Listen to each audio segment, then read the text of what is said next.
పోలీసుల నుండి రవీంద్రన్నను కాపాడలేను అంటే బాయ్ చెప్పినట్లు రవీంద్రన్నను చంపేయాలి.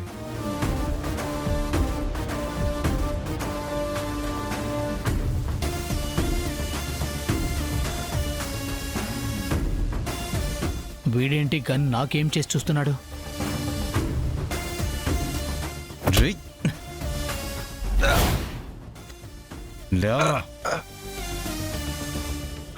లేరా పద నడు నడవరా నడండి.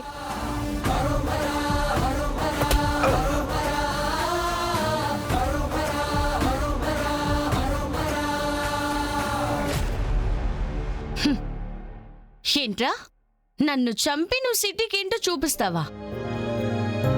కేడీ నిన్ను కాపాడకపోయుంటే ఈ సిటీలో ఇంకో గుర్తు తెలియని వ్యక్తి మరణం, చంపింది ఎవరో కూడా తెలీదని అందరికీ నీ గురించి బాగా తెలిసేది. పాటిల్ని నర్సింగ్ని చంపింది నువ్వైనా నీ వెనుక ఎవరో ఉండి ఇదంతా నడిపిస్తున్నారని మాకు తెలుసు.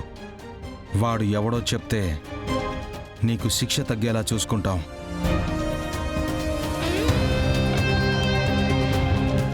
ఏంటి రవీందర్, నీ వరకు నిన్ను చంపడానికి కూడా వెనకాడని వాడి గురించి నువ్వింకా ఆలోచిస్తున్నావా?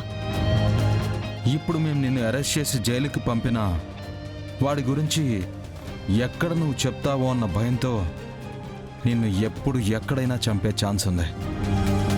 అప్రూవల్ గా మారుతావో లేక ఇలాగే విశ్వాసంగా ఉండి చచ్చిపోతావో నీ ఇష్టం. ఈడిలా ఇండు. సరే పద, నీ ఇష్టం. లక్ష్మణ్ పాటిల్, లక్ష్మణ్ పాటిల్, లక్ష్మణ్ పాటిల్, లక్ష్మణ్ పాటిల్. లక్ష్మణ్ పాటిలా? వాట్? అవును, లక్ష్మణ్ పాటిల్.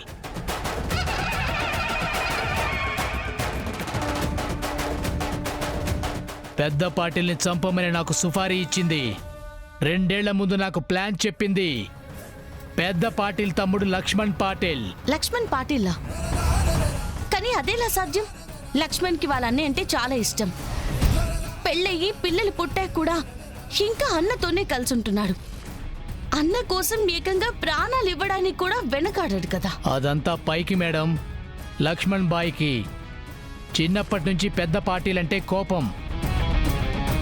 వాళ్ళ నాన్న బిజినెస్లన్నీ పెద్ద పార్టీలకి ఇచ్చాడని ఆ కోపం పగగా మారింది.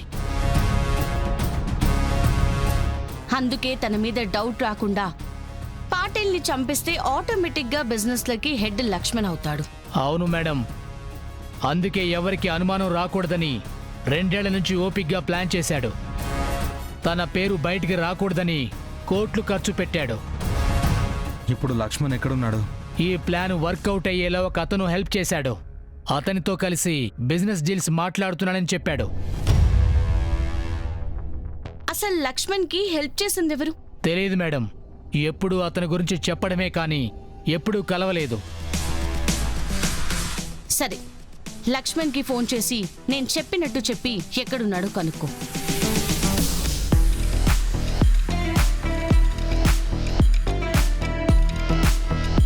ఇలాగే చేశానని చెప్పి ఫోన్ చేసి చెప్పు. సరే మేడం.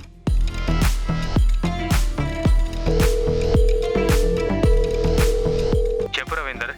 బాయ్, మిమ్మల్ని ఒక పర్సనల్ పని మీద అర్జెంటుగా కలవాలి. అవునా, ఏం పని? మా చెల్లి బావ తెలుసు కదా బాయ్, వాళ్ళ గురించి. బావ చిన్న గొడవలో ఇరుక్కున్నాడు. ఆ విషయం ఫోన్లో చెప్పలేను బాయ్. కలిసి చెప్తాను బాయ్. సరే, లొకేషన్ పంపిస్తున్నాను, అక్కడికి రా. సరే బాయ్.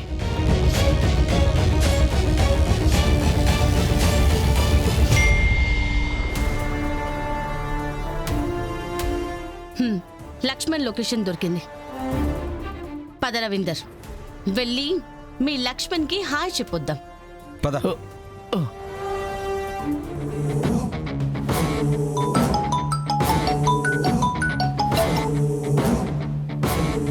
హలో మేడం,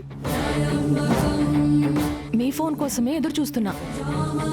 ఈరోజే ఆఫీస్లోకి ప్రిన్స్ ఎంటర్ అయ్యాడు. ఓ, అప్పుడే వచ్చేసాడా? అయితే ఆఫీస్ని బానే సీరియస్గానే తీసుకోబోతున్నాడన్నమాట.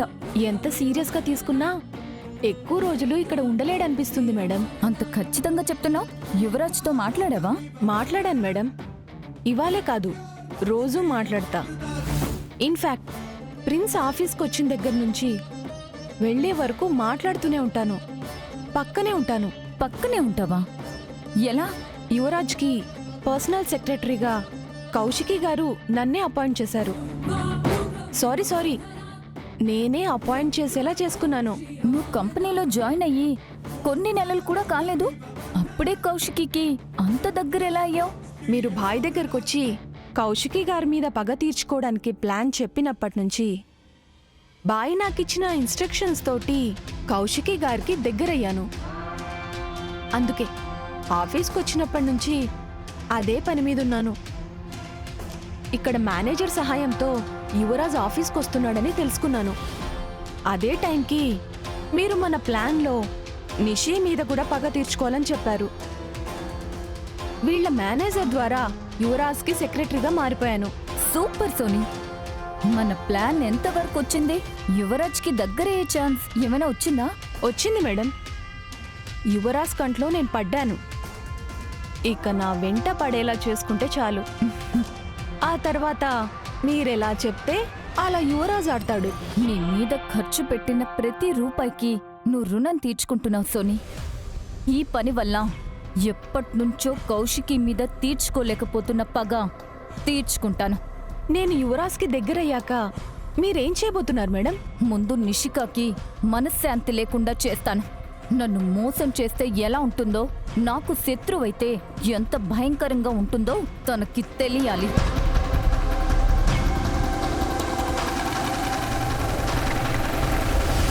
ఆ తర్వాత వాళ్ళ వల్ల నేను పోగొట్టుకున్న ప్రతి రూపాయి యువరాజ్ ద్వారా సంపాదిస్తాను.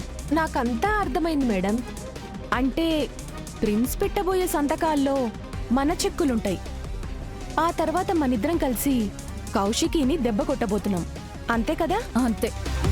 ప్రొఫెషనల్గా పర్సనల్గా యువరాజ్ నిష్కాని పాతాళానికి తొక్కేస్తా. మీరనుకున్నది జరిగేలా నేను చూసుకుంటాను మేడం. సరే, నేను చెప్పే వరకు నువ్వు యువరాజ్కి దగ్గరయ్యే పనిలో ఉండు. మిగతాది కలిసినప్పుడు మాట్లాడదాం. సరే మేడం. అయిపోయావే నిష్కా. అమ్మీ నువ్వు వీడినే ఉండు, నేను ఇప్పుడే వస్తా.